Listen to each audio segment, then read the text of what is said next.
dari Ibu Anah di Indramayu. Assalamualaikum Habib. Waalaikumsalam warahmatullahi. Semoga Habib dan keluarga tetap dalam lindungan Allah. Amin. Amin ya rabbal alamin. Maaf mau nanya, bagi orang tua anak yatim, apakah boleh meminjam harta anak yatim yang banyak banyak orang atau saudara memberikan santunan berupa zakat, sedangkan anak tersebut sudah mampu? Apakah boleh Habib? Bagaimana solusinya seperti itu? Anak yang masih kecil, jika dia memiliki harta, maka harta itu tidak boleh diambil kecuali untuk maslahah si anak itu atau maslahah harta itu bagi walinya atau yang mengatur harta anak yatim tersebut. Contoh, anak yatim dari pemberian orang, dari warisan, belum tentu anak yatim itu miskin. Ada kala anak yatim kaya raya, abahnya kaya raya meninggal dan dia masih kecil. Dikatakan yatim yaitu anak yang meninggal ayahnya dan dia belum baligh. Belum baligh. Ketika dia sudah baligh maka namanya bukan yatim lagi. Anak semacam ini jika memiliki harta, maka siapapun, walaupun itu ibunya, tidak boleh mengambil harta itu kecuali untuk kebutuhan si anak. Mungkin anak butuh susu, anak butuh makan, anak butuh biaya pendidikan untuk dia, boleh diambil. Karena itu masalah si anak. Untuk dikembangkan harta itu boleh dengan catatan tidak ada mudarat. Dan orang itu mampu untuk mengembangkan harta tersebut. Daripada harta anak yatim disimpan, ditaruh, tidak berkembang, maka dikerjakan dalam pekerjaan yang tidak berbahaya, yang banyak menghasilkan keuntungan.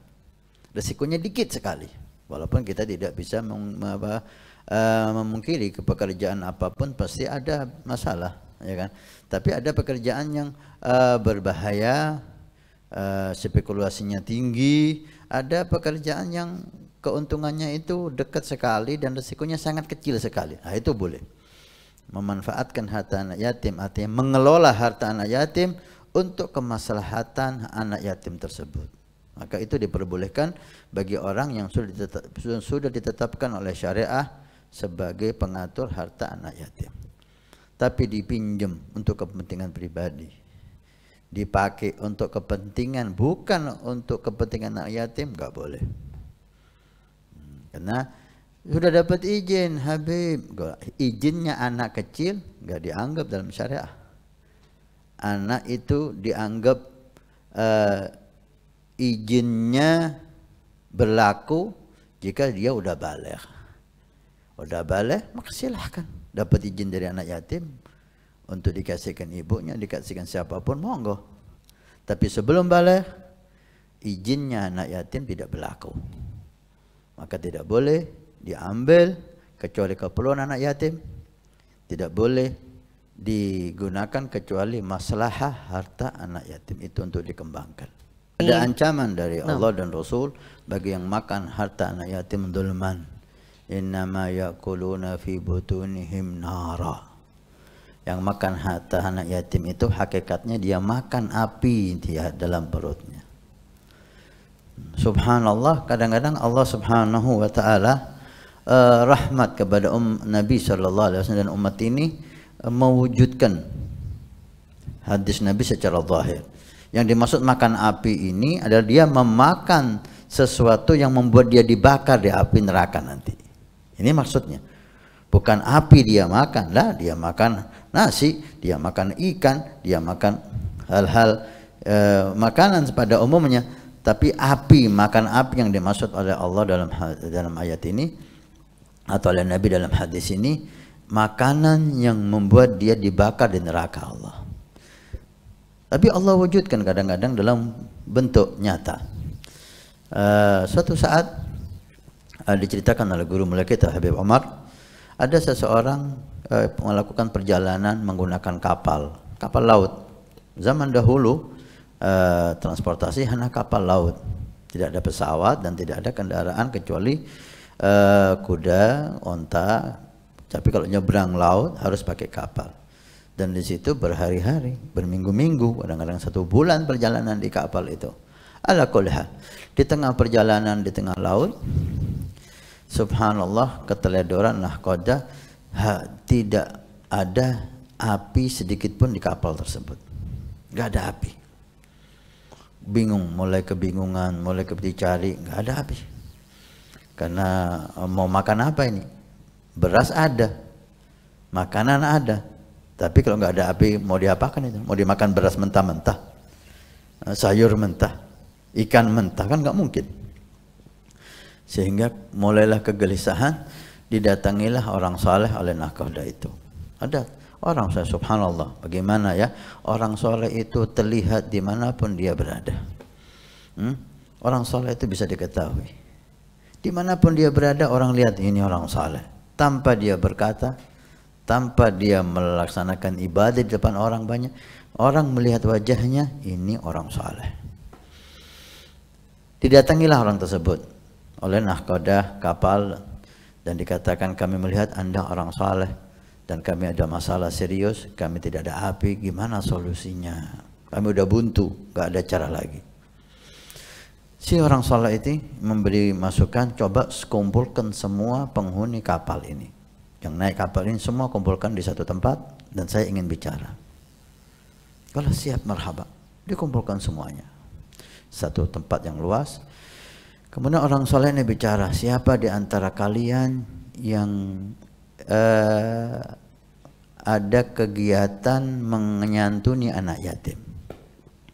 Anggap kasarnya punya lembaga anak yatim, menyantuni anak yatim, menghimpun dana untuk anak yatim. Satu, ada yang mengangkat tangan, ini sebagai bentuk kehormatan. Dia pikir ini kehormatan menyantuni anak yatim. Kalau saya, kalau coba kamu mendekat, kemudian mintakan aku, ada tolong ambilkan sekam. Sekam yang kering itu, rumput yang sangat kering yang mudah terbakar oleh api. Diambilkan sekam, coba kamu tiup sekam ini. Kenapa? Udah tiup aja. Ditiuplah sekam ini oleh orang yang menyantuni anak yatim. Keluar api. Keluar api, terbakar ini sekam. Langsung diamankan, api itu diambil, ditaruh di tempat-tempat yang aman. Oh, gembira semuanya, dan semuanya terima kasih kepada orang ini karena kami semua selamat dari kelaparan dan kematian. Bangga dia, Masya Allah, di mulut saya keluar api, karomah. Dipikir ini karomah. Tanya, ya Syekh, gimana bisa mulut saya keluar api? Apakah ini karomah? Bukan karomah ya akhi, minta maaf. Allah mengatakan yang makan harta anak yatim itu innama yakuluna fi butunihim nara. Dia itu hakikatnya makan api neraka. Dan ini sebagai bentuk nasihat untuk kamu. Kamu mungkin ada harta anak yatim yang masuk ke perut kamu. Buktinya ini, kita minta kepada Allah untuk membuktikan, maka keluarlah api dari mulut kamu. Ini bukan karomah, ini ihana. Allah tunjukkan bahwa kamu makan harta anak yatim. Tubilallah.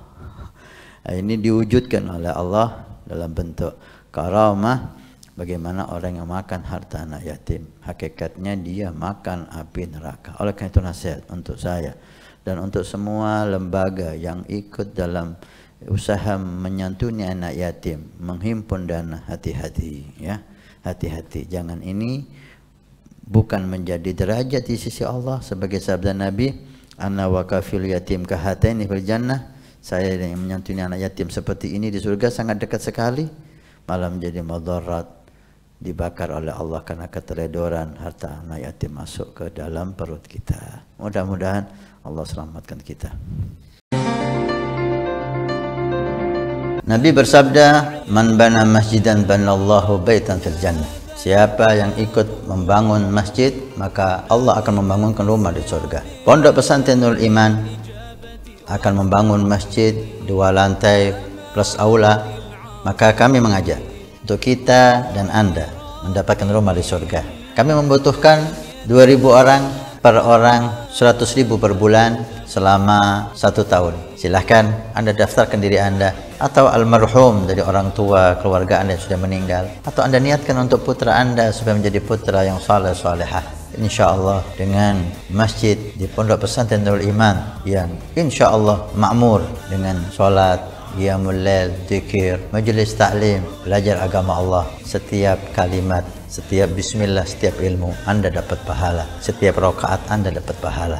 Hani'an lana wa hani'an lakum kalau kita punya rumah di surga Allah. Mudah-mudahan Allah mencatat kita sebagai hamba yang punya rumah di surga.